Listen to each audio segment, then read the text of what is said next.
I felt literally drawn to start drawing on the ground with a stick. And I was just playing and being spontaneous and um, started just drawing swirls and abstract shapes on the ground. And pretty soon I found that the elusive horse had come over right over my shoulder, and she was fascinated with what I was doing.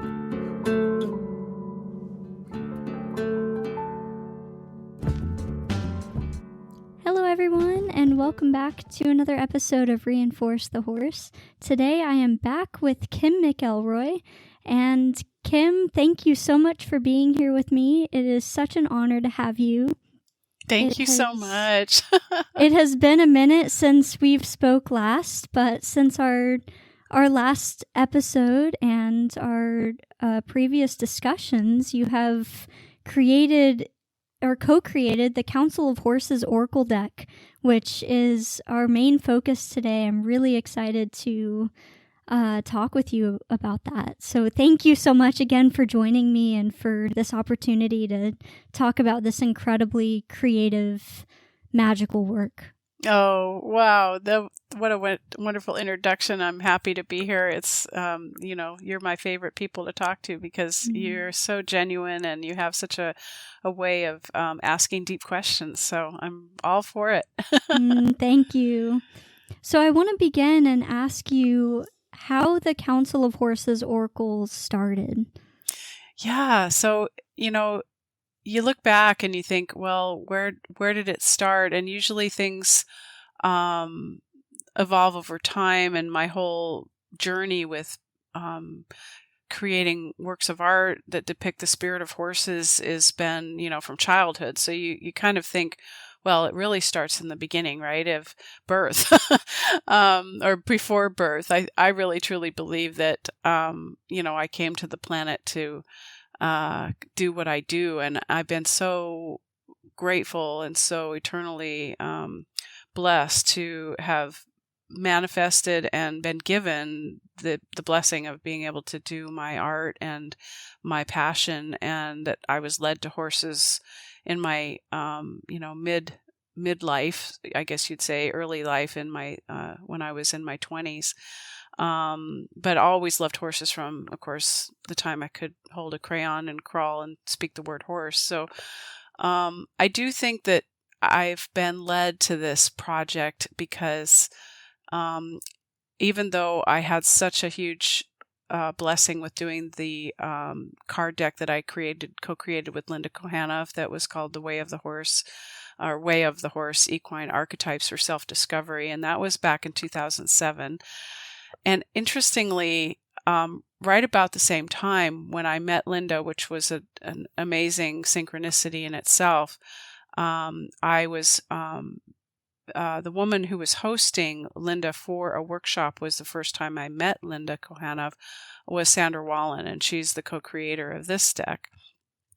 And back then we were just considering, the idea of, we had met actually in 2003. And then a few years later, we started thinking of doing some workshops together. And we were, I think, teaching a workshop actually, drawn to horses. And we were doing, like art experiential work with horses present and letting people release their creative spirit. And I was new to shamanic journeying, but I was doing a lot of meditation and shamanic journeys at the time. And while I was visiting Sandra, I actually did a shamanic journey and asked in meditation, what is our path together, or the work that we're to do in the world. And I met a being that I had already met at that time, that I called, or actually he gave me, his name was Akashkua. And I don't usually get vivid, complex, I should say, I don't always know how to interpret the complexities of the visions, but I had had several visions at that time with this being, and he'd actually given me his name, which I later actually had been so excited to receive an interpretation of his name from a linguist. She was working on this is kind of a side story, but she was working on a database of Native American languages. And I said, wow, and I was telling her about having this guide that had come to me once and what his name was. And she said, oh, well, that's really a beautiful name. And it sounds like you could interpret it as akasha is spirit, and in like Sanskrit, I think, and kua was similar to languages that meant made of. So, and akash is also akashic. It can go into the akashic records. So I interpreted it as like the holder of the akashic records for horses. And so that was, you could just stop right there and just say, how can I just go on? Because that's the most amazing thing to even consider, that there could be such a being. And then when I did the meditation, I asked him specifically, what's this work we could do together? And I was expecting, what is the work we do for people coming to our workshop, or, a small scale kind of thing. And I actually I followed him into the journey, and I actually went into the woods and felt this presence of another horse. And he looked at me and he said his name was Red Bear. And that was the first horse I met. And he turned and then kind of guided me to this place where I just felt the presence of this circle of horses. And at that time, I didn't know the name, but it just felt like a group consciousness of horses. And they, the message was, this is the work you're to do together. And I just felt like it was a council. And I told Sandra about it immediately, and we both got really excited about the idea of how this could evolve. And I was literally just in the creative process of working with Linda Kohanoff on the deck that we were co-creating. So it was kind of like, wow, this could be a whole other deck. And so the amazing thing is that it took so long to manifest, but time is relative, and time has to happen the way it unfolds. And we both had busy lives. We both had horses and lots of teaching to do and lots of learning to do. So that was kind of the I would say the genesis of it. And here we are almost 18 years later, a little after 18 or whatever that math is, doing, having manifested, finding a publisher, actually writing and co-creating the book together, and then doing the art for the book of, I did all but 3 of the pieces. 2 of them were Sandra's and 1 we co-created. So it's been really an amazing journey, and the intensity of the latter part of the creation was literally once we got our wonderful publisher, Intertraditions Bear and Company, to agree to publish this. Then we had just over a year to create the rest of it. We had only done about a quarter of it, really. So that was a journey in and of itself, to really have a deadline and have to manifest that in reality. I imagine that. I mean, that sounds, first of all, the beginning, like how it started. And I mean, we've talked about more about your journey a bit on our first episode with you, which was incredibly inspiring and beautiful, by the way. And just hearing about how this started. I mean, when I say this deck is magical, I quite literally mean that. So to our listeners, Kim gifted me a deck, or gifted us, my dad, me and our 3 horses, a deck. And since we received it, it's been a huge part of my life. It's been a huge part of our life. And to hear about what you mentioned about Red Bear, that is the first one that Willow introduced me to. Wow, I've just got chills. Oh. Yeah. And so that I refrained from opening the deck and looking at it until it was a clear day to go out with the horses. And this is when Willow and Cody were still here, so I would go out. I mean, we went through most of the deck by now, just with me and my 2 horses, which was it's been an incredible journey. And so there's that. And then just yesterday I had shuffled the deck briefly, and at the second card on the deck was a Kashkawa. Oh and my gosh. So it's just they're surfacing in a way, and it doesn't come up until I'm in conversation with you, and I'm like, oh, that's why you're there. That's why you're there. Is right. Your energy is very prominent. So that is, I just had to throw that out there. This deck. Oh my gosh. I feel like there's so much liveliness in this deck, and each time that I'm around the horses and they would choose a card, it was like we were literally being met with another presence. And Grace has had me in tears, and amongst many others, there's just been such a power sort of connection to the council that I didn't think was possible to feel with a being that isn't physically horse, but the cards are like physically horse. If that makes sense. It's a really interesting aspect of like that. They become that's the way we felt too, that they the consciousness and the beings that stepped forward, some of which are corporeal horses that were either on the planet or were our own herd, and some who passed while we were creating it. The sad and profound nature of our dilemma was that we were both lost both of our heart horses, our mares, when we were writing this book and co-creating it. So it was really a journey of that heart-opening, heart-wrenching journey of allowance and grace. Grace, literally, and Grace was Sandra's mare, and my mare was Dharma. And we dedicated the book to them, and we were navigating that conversation of the beloved that is in our life and the beloved that is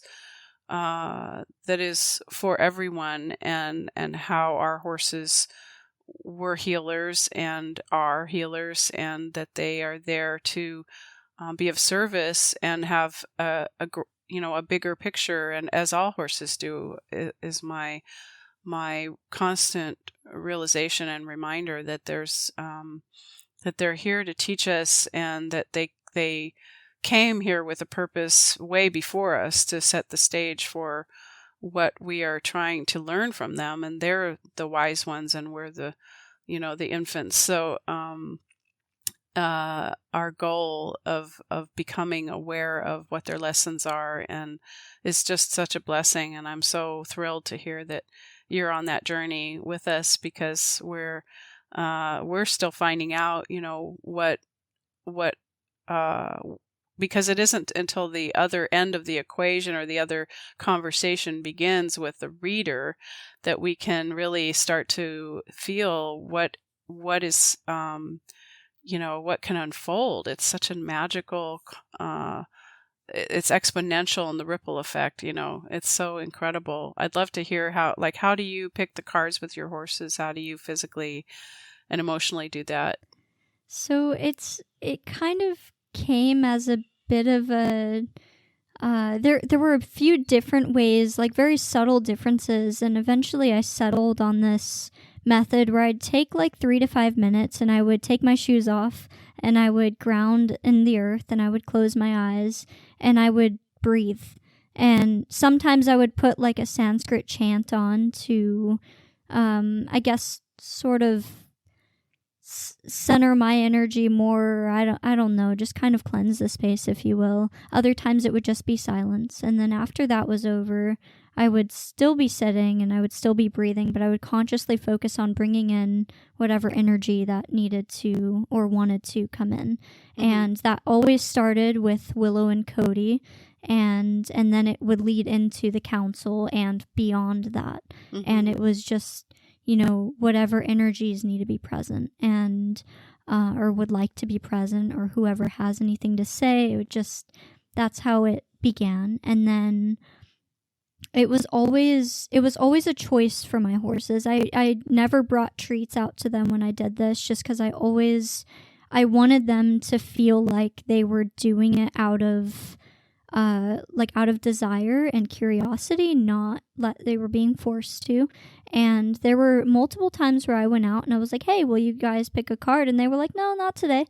But most of the time I would go, and Willow would, she'd look at me. I've got videos of it, and I'll share it on our YouTube channel, so that you listeners and everyone can experience this. But she would come out and she would start nickering at me, and her ears would be up, and she's like, oh, you've got the deck, don't you? Yep, Willow, I have the deck. And wow. I would go in, and usually she would stand over me because I was sitting on the ground as I would do the breathing and kind of the intro, the invitation.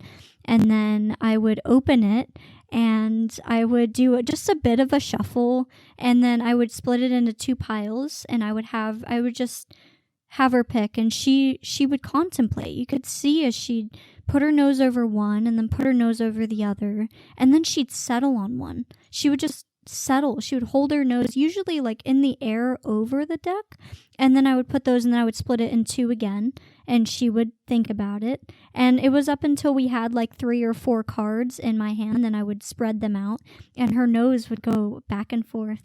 It's like she was sensing the energy that she needed to feel, and then she would pick it. She would settle. And then that was the card, and we would look at it, and she would stand for the entire, we would look at it. I would show it to her first, and then I would look at it, and there was always a surprise, because it was just, your artwork first is just, it's so, I can't even describe the amount of beauty and realism and energy that's in your artwork. And then, so we would go and deeper explore it. I would ask Willow questions, who is this? Who is this? Why does this energy need to be here? And then we would start having a dialogue with the card, with the horse. And then I would go and read the interpretation. And Willow, as I would open up the book to read the interpretation, and all throughout reading it, she would be there, and she would be stretching her jaw. She would shift her weight. She would lower her head and put her head or put her nose either on the book or on the card, and it's she was holding space for that energy. And the minute I closed that book and we were done with the reading, she would take a deep breath and she would walk away every single time. It was literally like a channel. And sometimes she would leave me, and they would leave me in just tears of, I don't even know what. Sometimes it was a feeling like grace, a feeling of actually feeling this connection and feeling the grief and the pain, and then the release. And then other times it was more of a oh wow, this I feel this so deeply in my being, in my soul, and tears just start falling out of my eyes. Wow. That is just so beautiful. It's been such an incredible journey being able to receive guidance from the council. And so that's with Willow, and Cody was always very subtle about it. When I would bring the cards to him, he was kind of maybe that one. But whenever Cody wanted to do this, which wasn't very often, it was extremely powerful. And Cody was the one that introduced me to Grace. And I remember very strongly that Cody's always eating. He loves food, and Cody has 24/7 access to food, and most of the time he's just eating, especially when it's not dark outside. And so he was at his hay net, and I'd just asked him if he wanted to pick one, so he picked the card, and I started in between reading. Mouthfuls. yeah, pretty much. I was reading the interpretation, and he stopped eating, and he took a few steps back, and he just stood there and breathed with me and mourned with me. It was a really interesting experience with him. And Cody's a very powerful, energetic being, and for some reason I think that he may have needed that more than I did. But at the same time, I really think that he was holding space for that energy to come through to me. And yeah, I don't know. It's really just been a journey. Wow. I love hearing that. I think that, it was new to me when we were even creating this deck, and I was experimenting with other decks. And somewhere along the way with the deck that I had done with Linda, the Way of the Horse, is it began occurring to me to ask the horses to pick the cards. And your method sounds really great too, because sometimes it's a little much when you spread them out on the ground. They're a little bit like, that's a lot of choices, but to break it down sounds really wonderful. And that whole perspective of trusting that a horse, has that awareness that this is an energetic conversation, and that this piece of paper that has a color printed image on it has something relevant to them is a miracle in itself. And then I discovered too that that horses would respond to my artwork. They would, like, if you showed them a photograph and showed them a painting, they would invariably, they kind of gloss over the photo, though they will pause at that, but they definitely would get really still with the art. Like there was something different about it, no matter what size it was, and just the fact that it wasn't that they were looking at as much with their eyes. It always was more like touching it with their nose or just above, like you say. And so that, just the fact that we are having this conversation about how horses might perceive something so subtle and so human, really, doesn't have a smell, it's not natural, but it's energetic, and that they can read that energy and listen to the words that you're reading to them, and interpret however they interpret that energy and the pictures that they may be receiving from our minds. I mean, it's just that whole thing that you just described is just incredible, and gives us, it's like a full circle back to the card deck, because the whole intention of the card deck, knowing that we were creating this for a quote unquote broad audience, that who knows who was going to read this, and whether they had horses in their lives, or whether they even understood that horses can be subtle energetic beings, or whether they just ride horses and don't really think much about that. We really put a lot of intention into, as I always have, I think, with my work, once I realized that I kind of had to come out of the closet, as it were, of sharing with people that what I believed about the nature of horses, that I began to discover with the horses that I encountered, and the experiences that I had, both with the humans that I met and their horses, and the experiences of how my art affected them, affected their horses. Sometimes, when I would do a portrait of a living horse, sometimes the horse's behavior would even change, that kind of thing. And, but so it was fascinating to have to grasp this vast, concept of how to get that into this little deck. But knowing that, that even the essays, which we started out with, like the essays were each probably 1,200 words, and the publisher, when we finally had a contract, they said, we had whittled it down to where they were more like 400 to 600 words, because we were finding there's a trend in the Oracle deck and tarot deck kind of market, that all these kit sets are usually smaller now. Like Way of the Horse was, Linda's essays are probably 2,000 words per reading. So that there wasn't really anything on the market like that anymore, and things are shorter. So that was actually in some ways harder to write, because we had to really condense everything down. And so just to get the gist of a horse consciousness as a group consciousness, and then convey the idea that horses are sentient, and the idea that that the art is a living thing that changes when you look at it, and that the horse being depicted in the art is not always a portrait of a living horse, but is a consciousness that in whatever way it came through, whether it was just when we were writing the actual essay, or whether it was because we had a meditation, or that it was a horse that we felt could embody this concept that was that needed a focus. Every which way, came together, and then for people to actually take all that and experience it is just incredible. And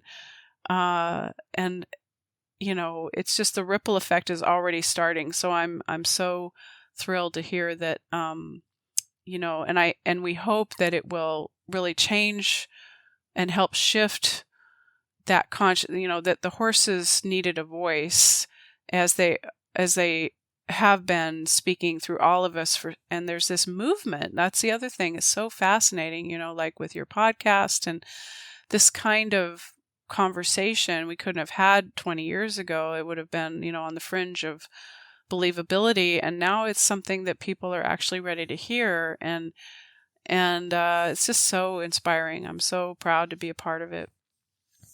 Likewise, and it is such an honor to have this, I guess, really be having this conversation, and to have this as a part of my life in many ways, because not only the horses, but being able to see and understand that the horses are being seen by so many other people in the way that I see them.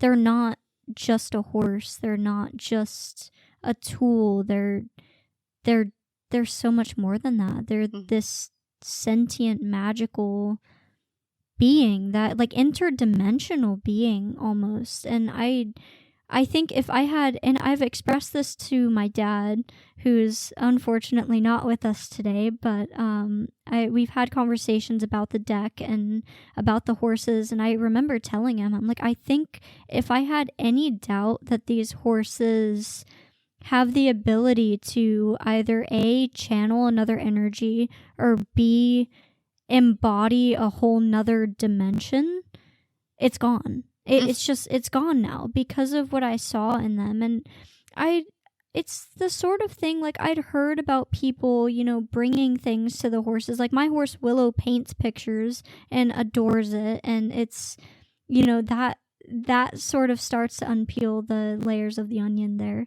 Mm-hmm. But then I've seen videos of people who've shown their horses artwork, or done readings, oracle or tarot readings around the horses, even stuff like playing music for them or reading poetry to them, and noticing a difference in their demeanor, a calmness, a different sort of powerful energy from them. But I'd not experienced anything like the reaction that they have when the deck is in their presence. Wow. And I think, to say the least, you have put an incredible amount of time and energy and effort and love and just so much divinity into this deck that truly allows them to see that and bring that full essence out into the public. And I've done other small readings within just by myself, or my dad and I've done it, together.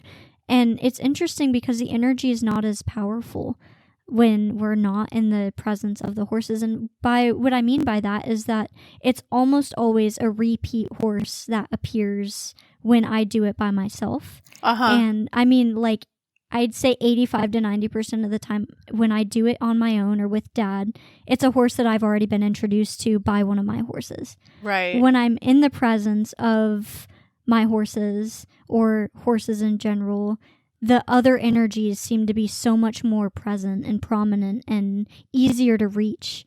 Wow. And I guess one could say it's like probability, but that doesn't make sense when it's like most of the time when I am doing it on my own, the energies are just, they're similar. They're the same. That's And interesting. I think there's what I would interpret that as maybe is, because I've had the same and see, I haven't, my horses passed actually, Dharma passed, and then my other two. So I'm not so with horses right now. Thank you. In my life. So for the first time in 24 years, it's been really a journey just to experience life without horses in my life. My own, beloved horses. I can go visit horses, but as you know, it's not quite the same. And it's also not the same unless you're really in a workshop setting when you're with that kind of intent of really sacred space and that kind of inquisitive heart. But I would imagine that maybe it's like, because when I draw cards for myself, I often find the cards repeat, and I would say that I would find that there were layers of meaning. Like you think you've read it before, you think you've met this horse, and then it turns out, well, we're still, they say that our human learning is like a spiral, and we come back to the same place on the spiral as we go up, and we take note like, oh, here I am, but I'm a little bit, higher up than I was, hopefully.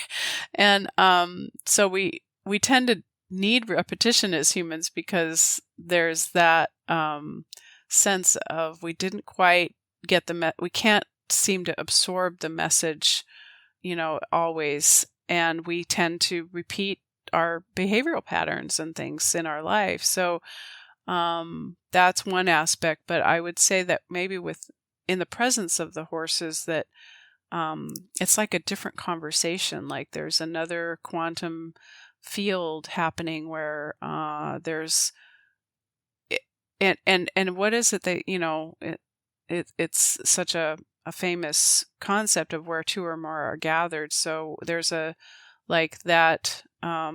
energy of and basically the third presence being exponentially third or more presence of being the horses in the Council of Horses, some of which the cards are group consciousness cards, like the council is called Concilium Equorum, and we had a lot of fun with the Latin names because we didn't want to just call it, the council.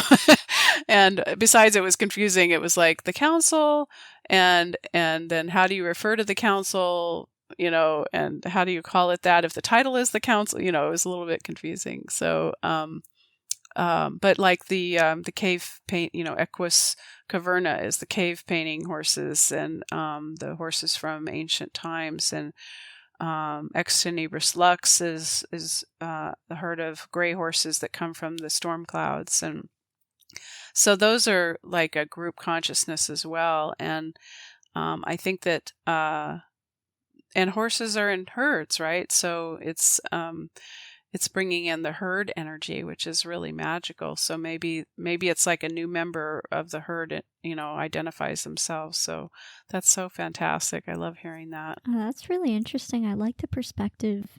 So I'm curious about when you were creating the horses that are like not in the physical horse form. I mean, say like the wind horses or a Kashkua or the Kelpie. Where did that energy come from in a way that you were able to feel confident about like properly portraying it onto the canvas? Yeah. Well, the interesting thing is, fortunately, there's a beginning point of some of them, like the Kelpie is, we were weaving myths that were known to humankind from many, many cultures, because there are countless myths. I mean, we could have written forever on all the amazing horse myths that there are in the many cultures. But we picked the ones that were the strongest and the ones we were most curious about, and Kelpie was certainly one of my favorites, especially since it's known as a very dark and dangerous horse. That's kind of known as, it was considered to be an animal that would devour you, literally. Like, so we were like, how are we going to explore that in a card deck? And really it just came together beautifully when we realized how many layers there are of things that need to be let go of, and it's a metaphor. But so there was the mix of the myth and mythical beings, and then there was like Akashguo, who is I became aware of him as a guide that appeared to me, and that was actually easier, I would say, because I have the visions that come to me of how that being presents himself. So that was easy to interpret, because I always saw him as a sky, blue sky and cloud horse but he was always elusive, so you could see him but barely in your mind's eye, and I could touch him and actually feel, like, in my mind's hand, his form, but then my hand and me would go into him like a portal, and he would just, like, his form would disappear, and then we would be going somewhere, and it wasn't like I was riding him, it's like I was in him. And that was so beautiful. So I wanted to capture that in the art. He's very, you can just barely make out his shape in the clouds and the blue sky. Whereas with the Kelpie, for instance, you can even, as any artist would, I looked up some of what other artists had done.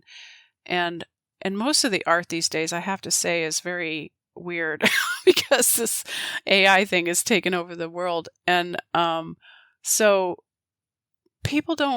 other artists don't really take the time to imagine anatomically how something can be. So for instance, for those readers or listeners that aren't familiar with the Kelpie is a water horse from Irish lore, Scottish lore, and they live in the lochs and the lakes, and they're shapeshifters. So they are horses that are either black or white, and they are known to take the form of a half horse, half fish, half whatever you want to call that. And so I looked at that energy and wanted to know, how would it swim? How would it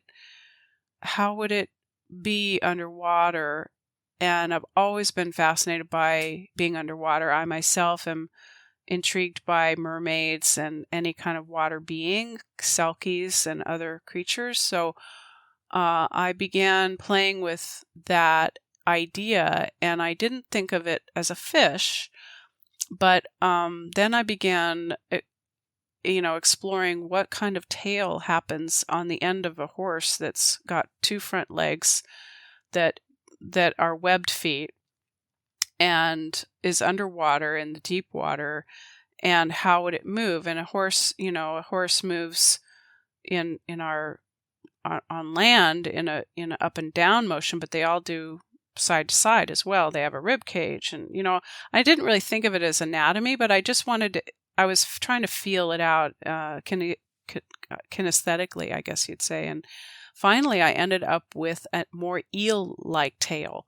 and that felt really right to me, because I had this very circular kind of theme going on. And it's interesting because to me, that is intriguing and fascinating, but I was doing a card reading. I've started offering online sessions for people, and I picked the card for a client of mine, and her first reaction upon seeing it was, "Ooh, that's kind of scary and creepy." And I was like, "Really? That's so interesting," because I find it fascinating. But of course, everyone has their perspective, and it was unsettling to her, which is appropriate for the horse. It's not an easy horse to to welcome into your life. She's definitely challenging and has something to say. Her card is about what is it that needs to be released, and the theme of devouring is about like in shamanism. There's the concept of what they call dismemberment, which is when you're doing a shamanic journey and a being that you meet might attack you, and it can feel threatening, but really they are taking away a part of you that needs to be removed so that that part can heal. And you're always put back together again. You've never left, without that part that's been removed. And actually, when you're put back together, you're whole. You're where you want it to go. It just can be daunting to have a vision like that, like a nightmare that feels like something's taken over. So the creative process is always a matter of dialoguing with the painting, dialoguing with the being, and asking it what it wants to be. And sometimes I get visions, and sometimes it's a matter of literally just doing the drawings until they feel right. Oh, that's beautiful. Thank you. I love your descriptions on how you go about creating them, and that the card is like, I mean, there's so much to it. There's so much emotion and feeling and sense of also curiosity in the card and in the painting. And I think it's really cool. I mean, as a fellow artist, I love to kind of hear the process, or rather what goes on behind the scenes in creating said art. It's a cool learning process, but also, just out of curiosity. Yeah, it's interesting because it and being under such a deadline, there was equally a lot of intensity to it, because I really didn't have a lot of time to just playfully explore these things. I needed to get the work done, and so it was. I really liken it actually to feeling so, and then but still really having a lot of freedom in my life. Like when I watch, say, the making of The Lord of the Rings, you watch what those actors went through, and the creative decisions that this whole host of people, and all the armor and everything they made, and people working around the clock. And I go, oh, I am such a wimp. We have nothing to complain about. I was just having to get some work done. But oh my gosh, people who do that kind of stuff for a living, it's like, wow. So it's definitely puts it in perspective. But the beautiful ability to manifest that. And I'm so happy to hear that the cards are so evocative for you, because, as an artist, when you see your work reproduced, there's always that, that feeling like, but they're so small, and how do people see them even? But the paintings are, quite large. So it's really wonderful to hear that, that they are containing that energy appropriately. And I do know that they have an impact. And the cards themselves were beautifully designed by the publisher. And we were so grateful that they agreed to some of our ideas about borders. And, and the one thing I want to mention too is, and we can pick a card too, if we like, but that the cards, one of the major decisions we made in creating the deck was to create the cards as written in the first person of the horse. And that was a big shift that really brought it right where it needed to be. And I'm so grateful that we had that realization. I love that aspect of it. And honestly, I feel like the horses do as well, because through reading it, even, there's a different energy that I feel reading it, because it's almost as if I'm listening, not so much telling. Mm-hmm. Even when I was, and I do feel like that's one reason that the horses were so like in it, in the energetic like sense, because I think they feel that sort of, it's the energy is communicating, the horse itself is communicating, and I'm just merely being a I don't know, I'm just helping that energy be expressed, just as Willow and Cody were, and just as you have through the artwork and the writings of the horses. Right. So it gives it a whole it's interesting nother, because life. me thinking of how you're reading it out loud gives a whole other dimension, because then even if you're reading it to yourself, each permutation has its own energy, but to read it to the horses is you are embodying the horse in that moment and essentially channeling that consciousness. And so maybe it makes you more horse-like. That's what we'd hope, right? In the presence of your horses. And even though the words are human, that the concepts are really inspired by divine horse energy. So wow, it's just I can see why being in the presence of the horses is such a blessing.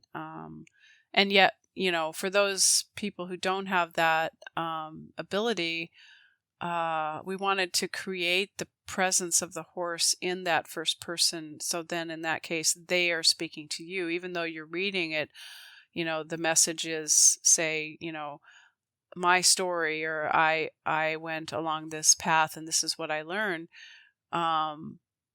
When you read it in your mind, you're translating it to this being, being with you in the room or through the card. And it's just it's really a unique perspective. I haven't run across any other decks written this way, much less about horses that are, beings that so vividly share our lives in so many ways.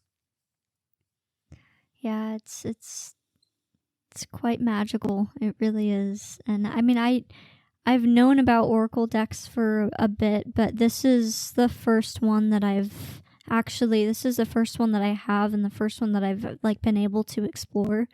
But I've listened to other readings elsewhere, and this one this has a different energy to it, and it's very there's so much to it. There's so much to learn, and there's so much to experience through these cards, and there's so much energy.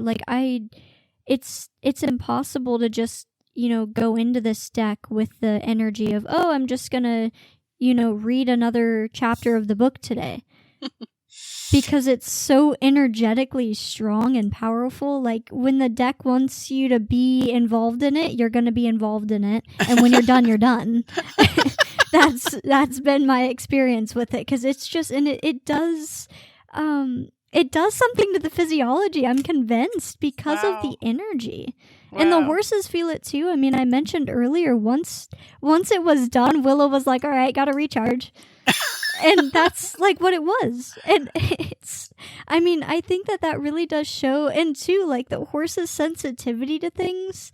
And Willow's a horse that loves to explore with her nose. She loves to touch things and feel things. There were some cards where she wouldn't touch. She would just hover. And still, I think that she's feeling that That's energy. The ultimate form of respect. Mm-hmm. Yeah. It's too strong for her physical being to touch, and to see that portrayed in an artwork that is it's a tangible card. The artwork is on a tangible surface, mm-hmm. Yet she still won't touch it. That is just powerful. And the amount of respect, it's huge. She wouldn't walk up to a lead mare and just say, hi, shake your hand, Yeah. Let me stand in your presence and bask. Yeah, exactly.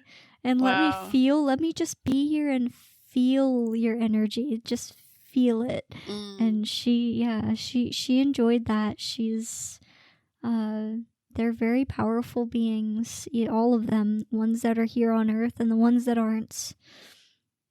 Yeah, and we have, the beautiful guidance that came to us about this co-creative journey that the horses have brought to humanity, and how it's really our task to open up to their wisdom, and they've been here all along, and they continue to be so, and they choose to be with humans and to continue to try to help us learn, despite what we do in our behaviors and our actions, is such an amazing gift. And we were just fascinated to unravel some of the mysteries of that throughout time, of all the, the mythical beings. And we discovered, actually, just as we began the project, that there actually was a divination tradition called hippomancy that is using horses as divining oracles in real life.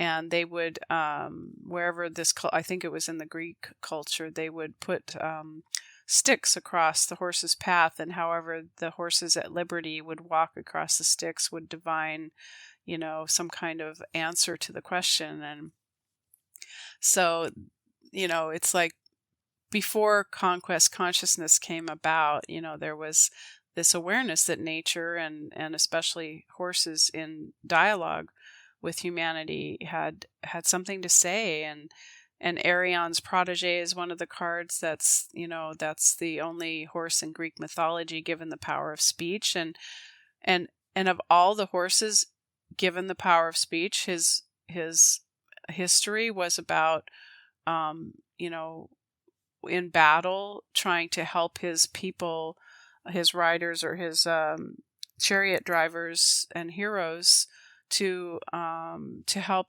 them escape injury, or escape sabotage. And so they were always there as guides and helpers, and they always have been. And I loved doing Eohippus, the beautiful little dawn horse that was from 56 million years ago, that preceded mankind's footsteps on the planet. And I was really fascinated by that. That was a challenge, definitely, to create that little being. And she's like embedded in the body of a bigger horse, like as if she's going to be evolving into this horse. I mean, you can't fathom that amount of time, span of time, much less the fact that this little being that's the size of a cat could evolve into what we call equus, and little, 3 toes into a hoof, and all of that amazing. And I remember reading that that the reason there's a lot of history of the horse through evolution, and one of the reasons that Darwin and other scientists used the horse as the timeline for the epochs over time was because there were so many horse bones. Like when they went looking for any paleontology or digs, that's mostly what they found. So that gave them more of a sense of where the evolution was happening and what time period they were studying.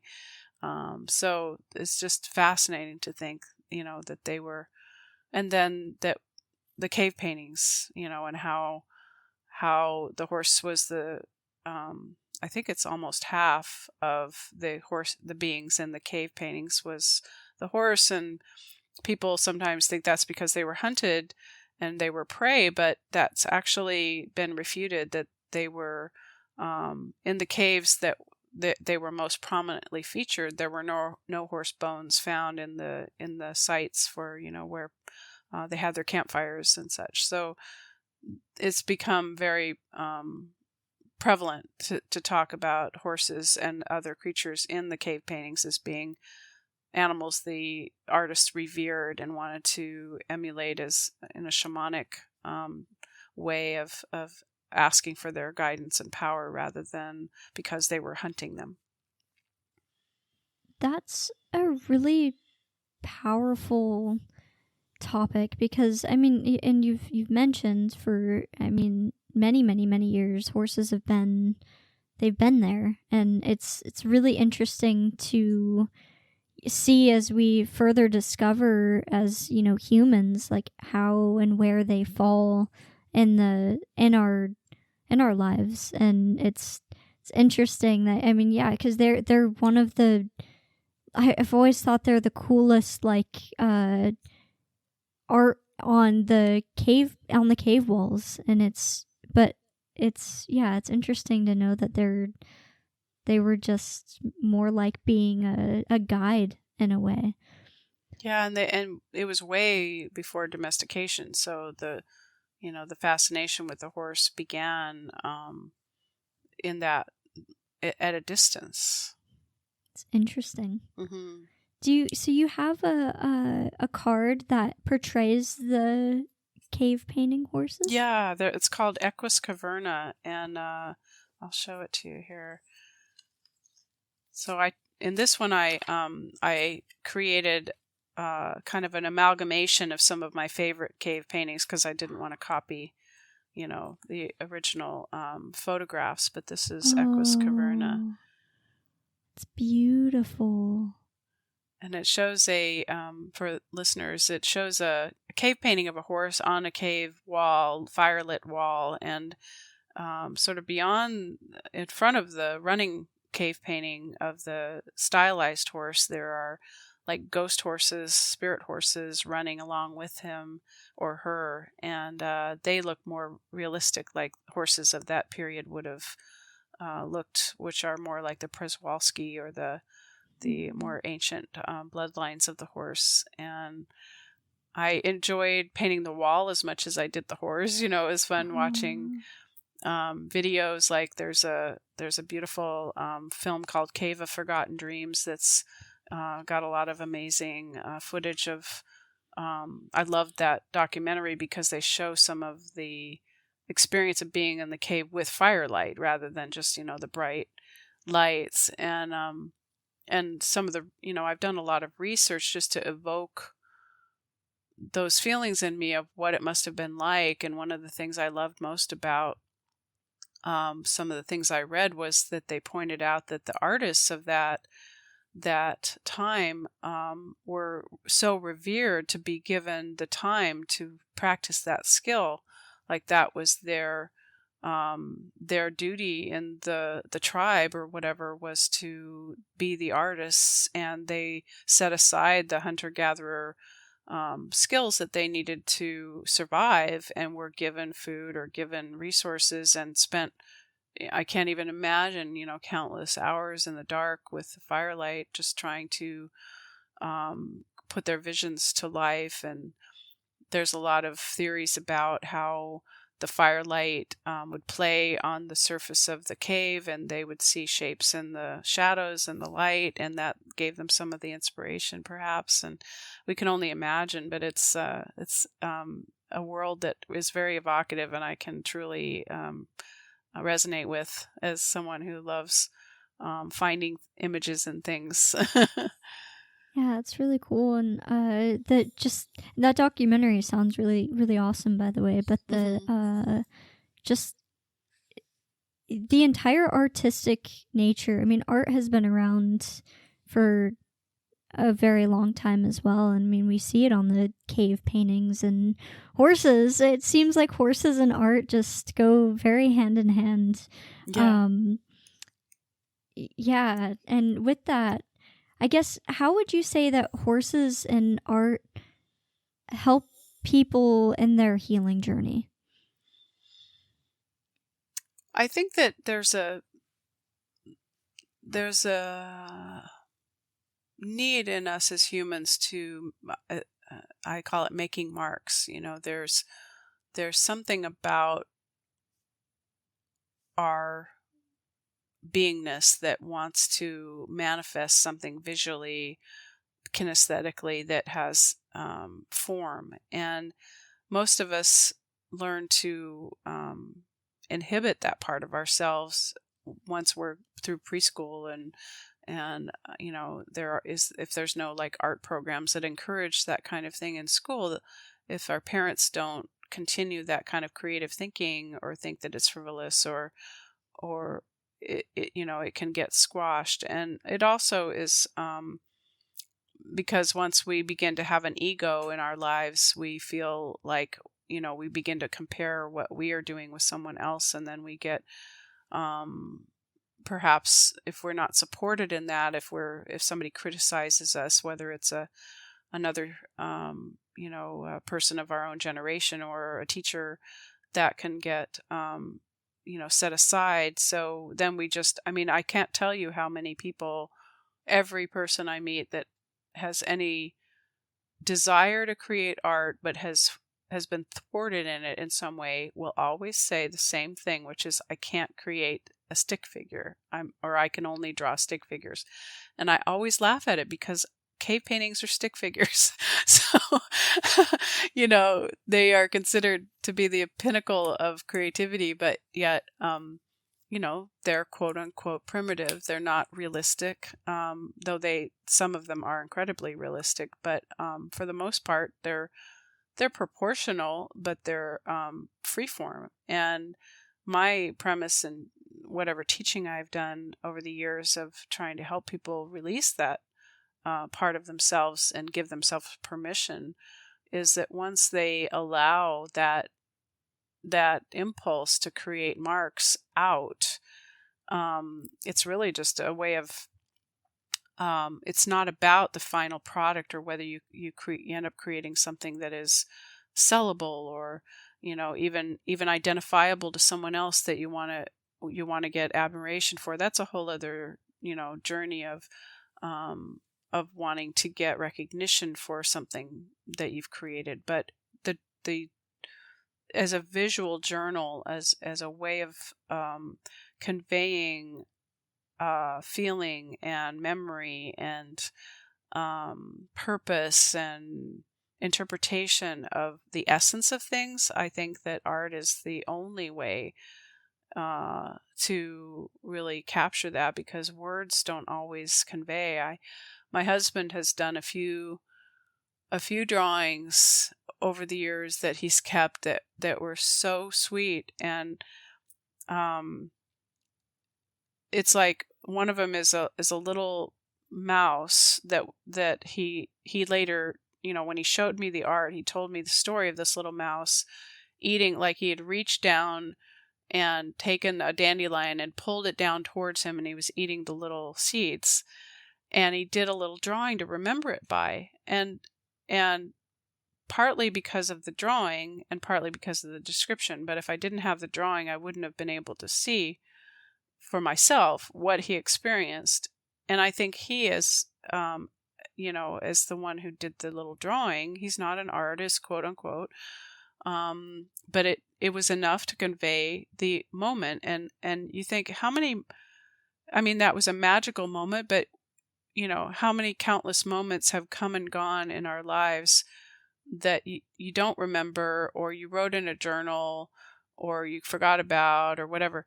But that memory, even if you don't look at the drawing, it's like that memory got recorded and then re-recorded. It's like it sinks in a different part of the brain, and it's precious. It's like essential. And there's something about art that allows that to happen. And I just encourage anyone who's ever, feeling some kind of desire to do that, or even if they're not, just given permission to do that, to please explore it. Because I actually created it's a very funky at this stage because it was created in 2008, but I did a DVD called Secrets of Drawing Horses. I don't know if we talked about this.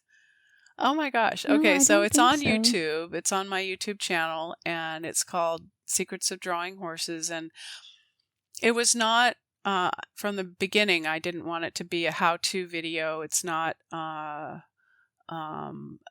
step-by-step. And in fact, I talk about in it that, when I began learning to draw horses, it was less about, how to draw horses like apples and oranges, or how to draw horses like an anatomy lesson, but it was my experience that I had, which we talked about in our last podcast, about watching horses move at liberty and then wanting to somehow capture that spirit energy on paper. And so I try to create some scenarios where people can experience that, even if they're not drawing horses yet, because, that does require some skill, but skill is learnable. Like it is a learned skill, the skill of drawing.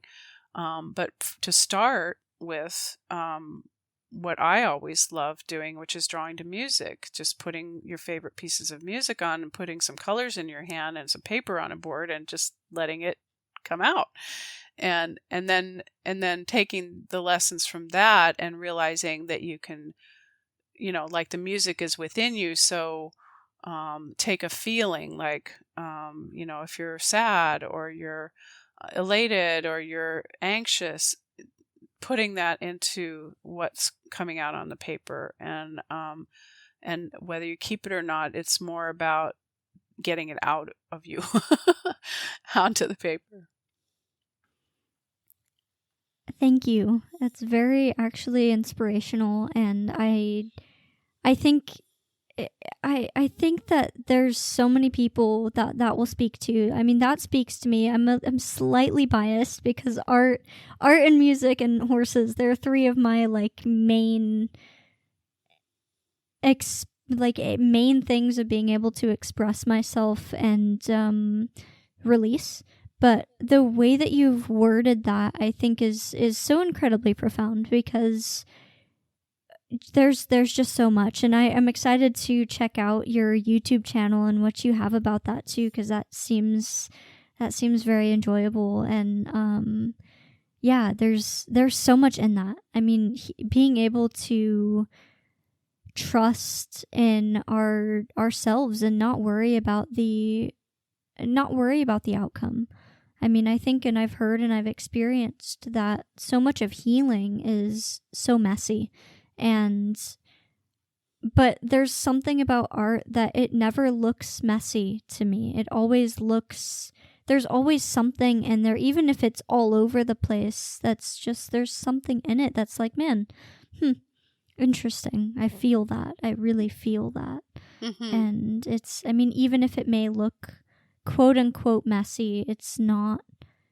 There's a method to it, and there's a way that the body and the mind and the soul are putting those symbols, those whatever it is, on the paper to create some sort of message, some sort of memory, some sort of release that must be recorded in some way, shape, or form. Yeah, it really touches back into the Equus Caverna card, because it's I can read a little bit actually from the card if you like. Oh, that'd be lovely. Kind of puts it into words better than I can speak. It took many edits to try to hone this to what needed to be said from these horses. And it actually says the horses are saying our story, unearthing the creative impulse. And one of the paragraphs, these are short essays, so I'll just touch on a couple sentences.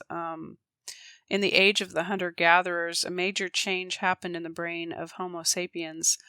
A profound shift of consciousness occurred. The artists were awakened. After epochs of nights illuminated by firelight, imagination sparked a new creativity, born from the need to express the mystery of their place in the order of things. They carved and etched images in hidden places in the dark womb of the earth, as if the earth herself could receive their visions. The animals they painted most were horses. And the counsel from Equus Caverna is, you may not think of yourself as an artist, but being an artist comes naturally and is something essential to humankind. The cave painters were so revered that they were allowed to set aside the survival skills they used to support their clans so they could do their important work. Today, being an artist isn't solely about making marks or sculpting forms. It's about making connections between your ideas and actions. It also includes accessing the skills and imagination you already use in your daily life and applying them differently in focused and innovative ways. If your creative impulses have become buried beneath layers of intellectual rubble, it might be time to embark on an archaeological dig to unearth them again. As ancient beings who have accompanied your ancestors on the walk through time, we can be the catalysts for this excavation, which is in itself an artistic exploration. And this reminds me of an experience that I had when I was attending a workshop with Linda Kohanoff.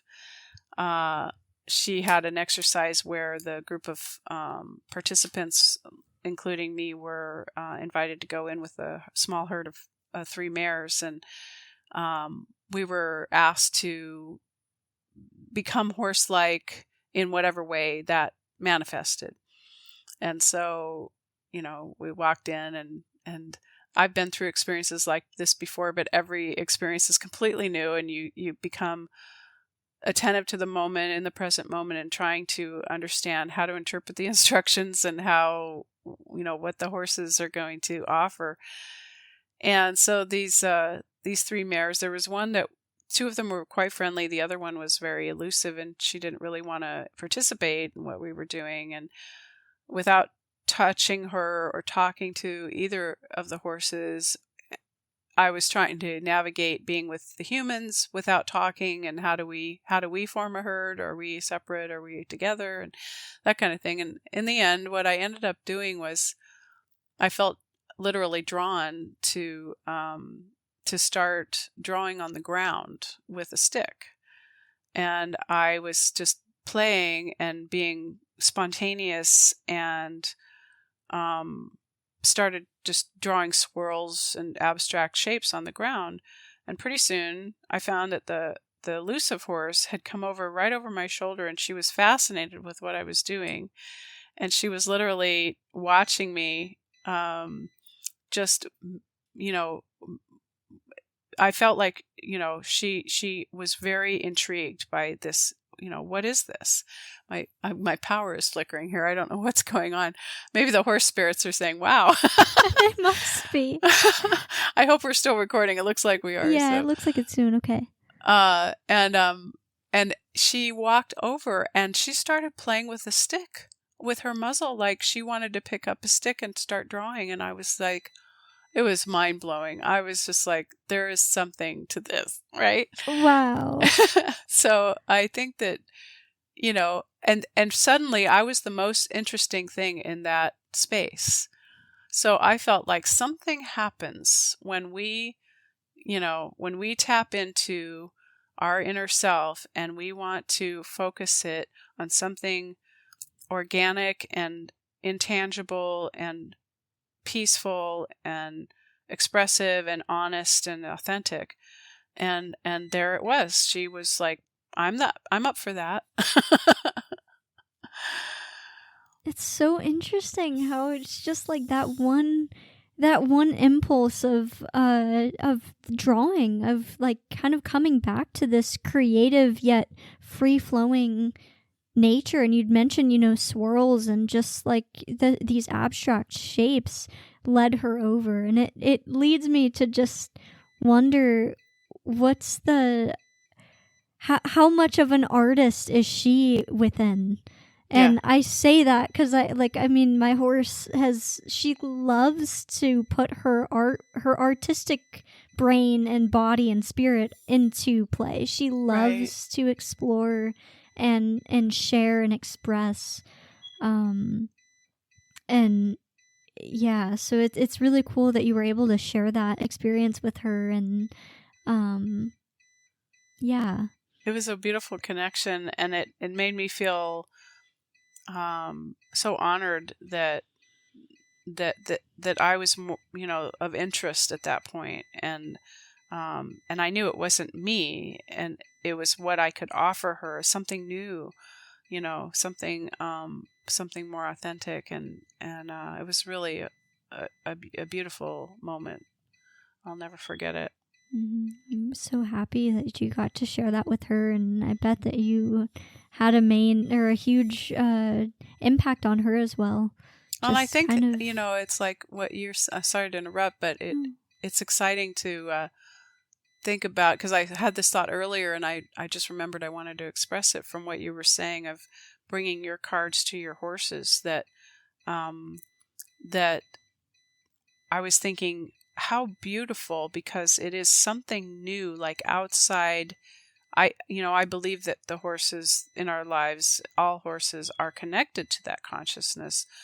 But like all of us, we get connected and disconnected, and we're eating, or we're, in life, or we're having a conversation with someone in our life, or, there's many, many moments. But when the focus is, shall we do this and pay attention to this and open up a portal to express and receive wisdom, it's like you're giving them the opportunity to have a deep conversation that you might not otherwise have. And that was kind of the feeling I had that day with drawing in the dirt in that paddock. That makes so much sense. Like when we're able to tap into the energy and just kind of be and explore within ourselves, and it's like, yeah, the horses get so curious about it and are like, hey, why don't I join you in this, like in this pure being of yourself? Yeah. And yeah, it's really quite a beautiful experience. I think the more we can offer that to horses, the more, that they have, it's like Arion's protege, Arion being the horse that could speak. It's like if we could, and that's how I've often used the cards as well, is literally asking the horse, do you have anything you want to say to me that these cards can express? Like, how is your life? How are you experiencing grief over the loss of your friend? Or how do you feel about this move that we're taking? I know that you moved, with your life and your horses, and they're such teachers, and they have complex emotions. They do. They definitely do. And it's really cool to see how alive this deck feels and is in a lot of ways, because it's so much more than, it's just like the horses. It's so much more than just a deck. They're so much more than just horses. And yeah, it looks like a horse. Yeah, it does look like a horse. It feels like a horse. But there's more going on. Oh yeah, definitely. And I love that, just being able to ask them and submit, and maybe not submit, but explore their answers, explore their responses. And it leads me to my next question. What have been some of the biggest ways or largest ways, or that this deck has helped or served you since you've started using it? Well, the first part of it was really fun, because I began when I actually had the deck in my hands and I was able to ask questions, which is a different process than when you're writing it or doing the artwork for it. We had countless conversations about every single card, and some of the words were Sandra's and some of the words are mine, and it had its own life. And so the first step was actually getting to know the deck, because once it got published and I could hold it, then it was that synchronistic process of asking a question and picking a card. And surprisingly, I found that when I was able to read the cards for the first time, not because we were editing and not because I was writing or whatever, but to actually read the interpretation based on a situation in my life, which was really the first time I'd done that, it had its own life. I began realizing that it was so far beyond us, beyond me. It had its own energy and its own interpretation, and that it depends on the question that you're asking as to what information you receive. And it was no longer, these are the words that are familiar to me, that were even on my computer, or so it was a revelation to have that become new every single moment, every time I asked a question. So that was, I would say, the first step. And then I've picked cards for horses on like podcasts. With my friend Cameron, we did a session where we were picking cards for his Centaur podcast, and that was really fun. I hadn't met his horses, but I'd been following along of a little bit of their story, but I didn't know them that well. So when we picked cards for his horses at a distance, and he's been using the cards with them as well, that was really fun, because again, for the first time, I was seeing how a given card, which we wrote for, in the way that it unfolded for the interpretation of that painting and the interpretation of what concept and, all those things that seem, are inspiring, but you can never plan how it's going to be interpreted because there's a million questions and then to ask a question on behalf of a horse and have the card reflect exactly that horse's personality. and and the question that was being asked, it was just astonishing, like down to the details in the painting were so revelatory. So it was fascinating and exciting to know that it was working, so I would say that it's been just a huge confirmation of the journey that I've been on ever since I started creating my art, and like I said, from birth, to know that this stuff works, and that these beings are sentient, and that the exploration of their sentience that's becoming so much more recognized and sought after is really making a difference in the lives of horses on the planet, and that they're no longer only being seen as, to carry us, physically, but to be there for us and themselves, and their, to have this herd that I've had, not only my physical horses, but horses I've met over the years at the wild horse sanctuaries, and to give them this voice has just been such a great honor. I'm trying to think the actual cards that I've drawn that have been, it's like you said, that it's so interesting to hear you say that even though you have the deck, like, you didn't know that Equus Caverna was a card because you're waiting for the cards to show themselves to you, so you're not like looking through each card and reading the interpretation or whatever. And that's really exciting, because it's like a Christmas gift, every time you open the box. You don't know what you're going to get. That's exactly what it feels like. And it's always like, oh, who are you? What messages do you have to share? It's so good to, like, wow, it's so great to meet you, sort of thing. Yeah. And otherwise, I mean, most of the horses in this deck I wouldn't have even known existed ever or are of an energy.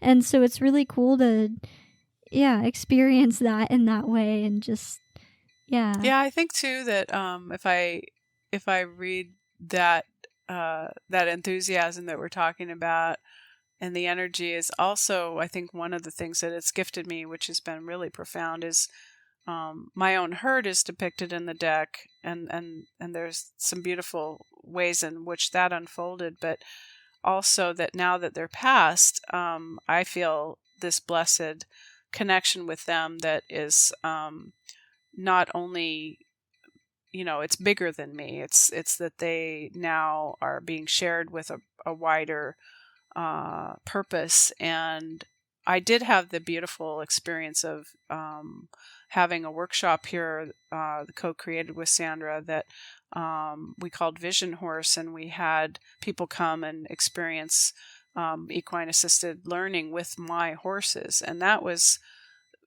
just incredible, because I loved that experience, but I was being the co-facilitator and artist in that experience. So for the first time, I got to see my own horses acting as healers in a tangible way on this property, not just, which they do, so well, in a broader sense and through my stories and art, but actually physically. And so I got to see and experience, as many people have with their horses, I'm sure, how horses are who shows up. They are there for the participants in that purpose, and they understood that was what they were there to do, and they showed up completely as almost completely different horses when people were here, and how they reacted. Like one of my miniature horses, who was rather shy, we often called him Eeyore, because he was a little bit like, I'm just going to stay in my stall, I'm perfectly happy here, I don't really want to go out.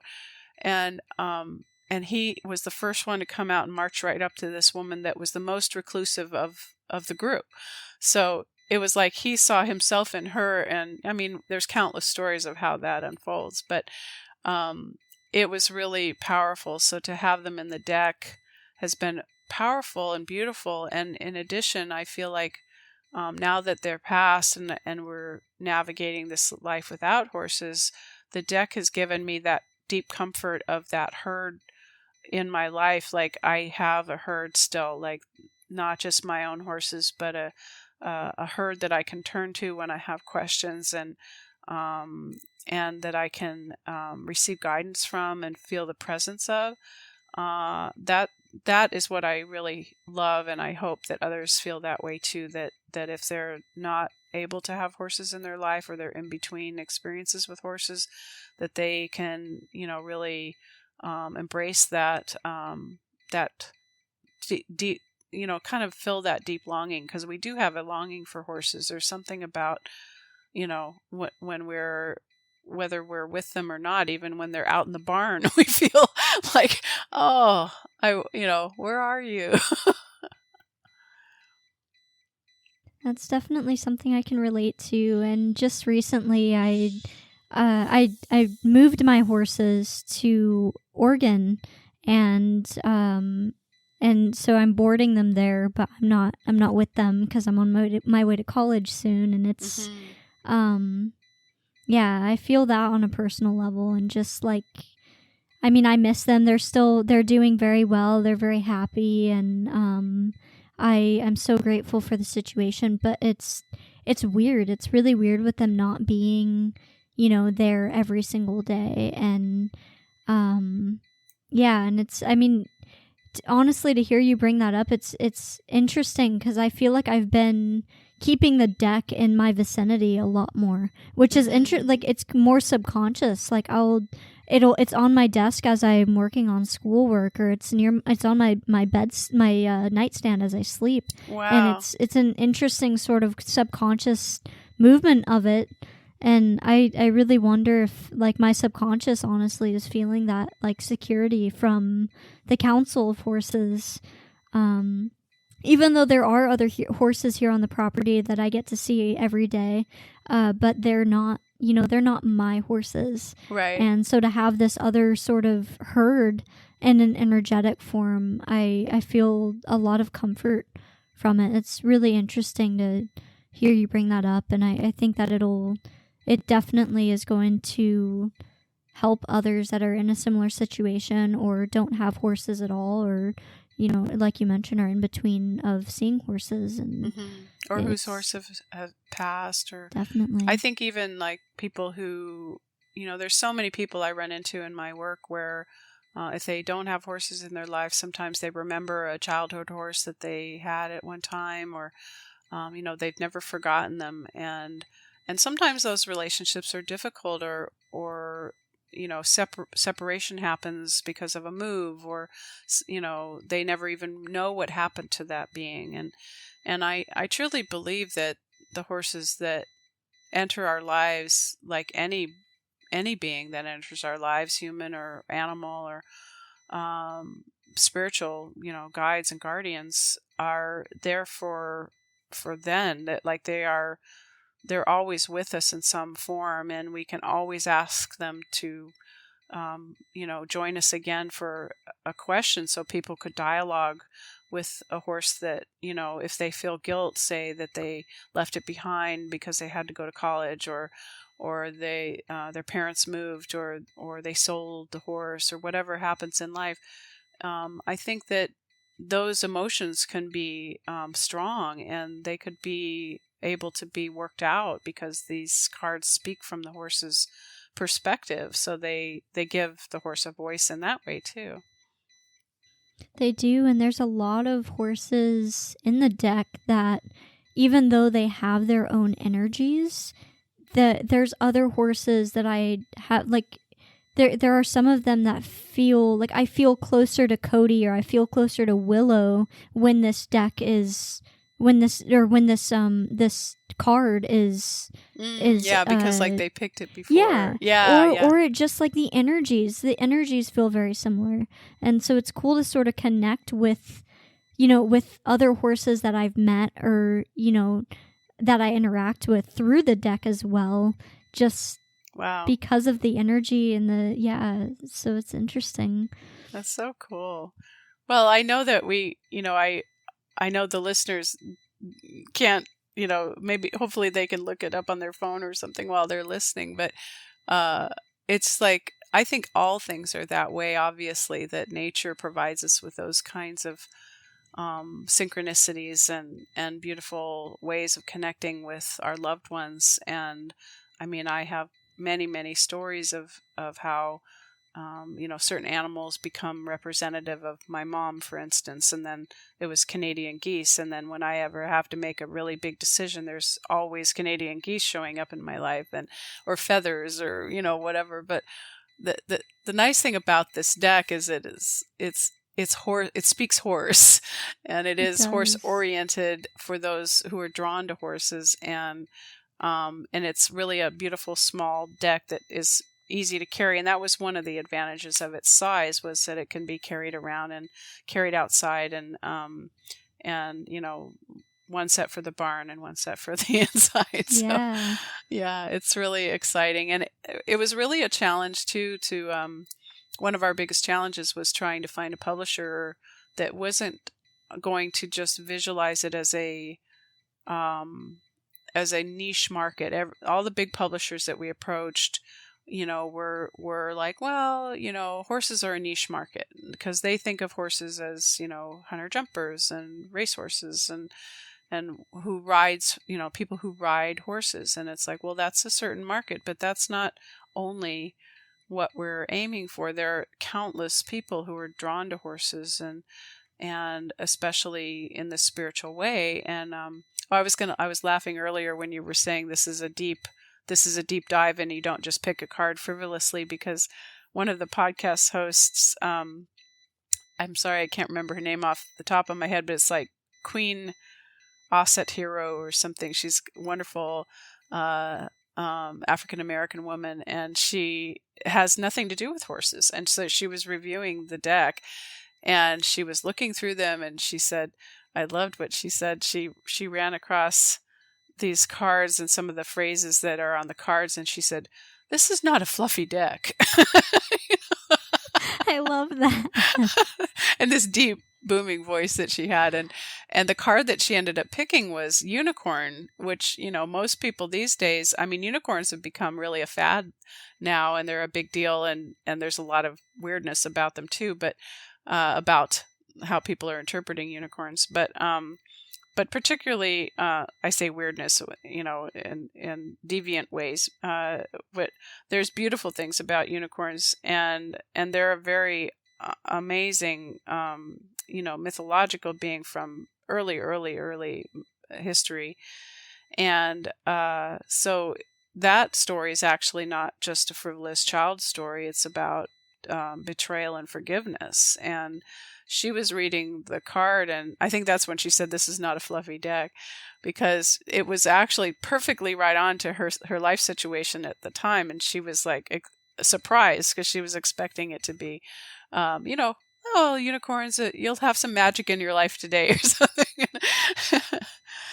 Yeah, definitely. I mean, the deck definitely speaks for itself, and that's it's very good at being like, oh yeah, here's the energy, here's what you're gonna sit with, here's what you need to contemplate, all right, go do it.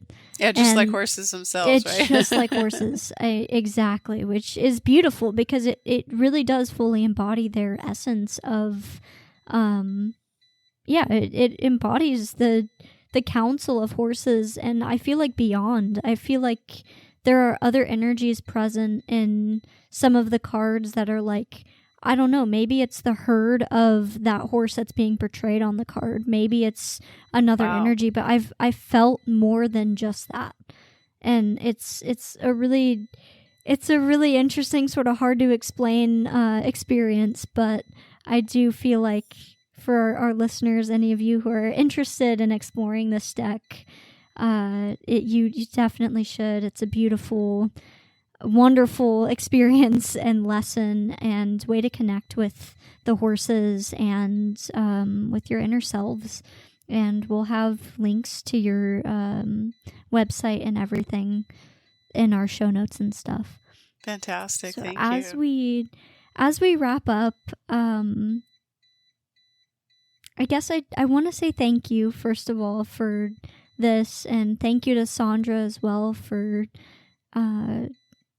going along with you and creating this, because it truly is. It's been such a huge part of my life, and I'm so grateful for having it and for have been able to share that with my horses. And this conversation with you today has been absolutely wonderful. And so to start, I want to say thank you. And also, we talked about before we started recording, you have some news to share. Yeah, I was excited to share that I'm going to be presenting at Warwick Schiller is a podcast host that does a beautiful podcast called Journey On Podcast. And I actually met Alyssa because of Warwick. She listened to our interview and invited me to be on this podcast. So I'm delighted that I'm going to be at the Paso Robles Journey On Summit in September of 2025 and being presenting and you know, it's definitely a leap of faith and a joy for me to launch into this next stage of my life of being speaking and being published and being out there in the world in this way that the council is asking me to step up to. And I'm just really, really excited. And you and your dad had given me such a wonderful opportunity, as Warwick did, and some other podcasters early on, which was just a year ago, when I was first starting to even, how do I even answer questions and get on a podcast, so it's really full circle to find that I'm feeling confident and excited to move forward, and because I feel like I've got horsepower now.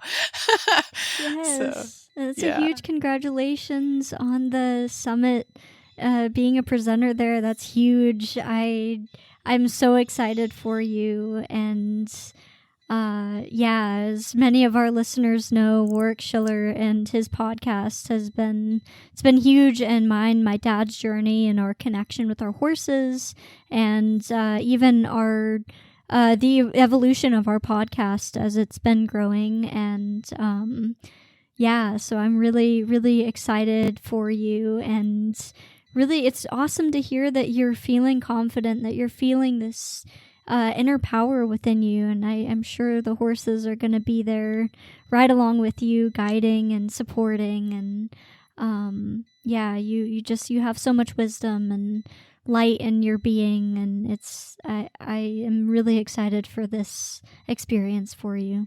Thank you. Yeah, it's exciting to open up to that part of myself and receive, because I've had such a purpose, and it seems to be expanding, and I know it's the council behind me all the way. I came here with this purpose to share the divinity of horses, and I'm so excited to celebrate it with people who feel the same way. That's so lovely. So exciting. And just, yes, I'm so grateful and happy and excited for you. Well, on that note, Kim, this has been such an honor to have you here. I've thoroughly enjoyed this conversation with you. Likewise. Thank you for this, and again for sharing this deck with us. And is there anything more that you'd like to share?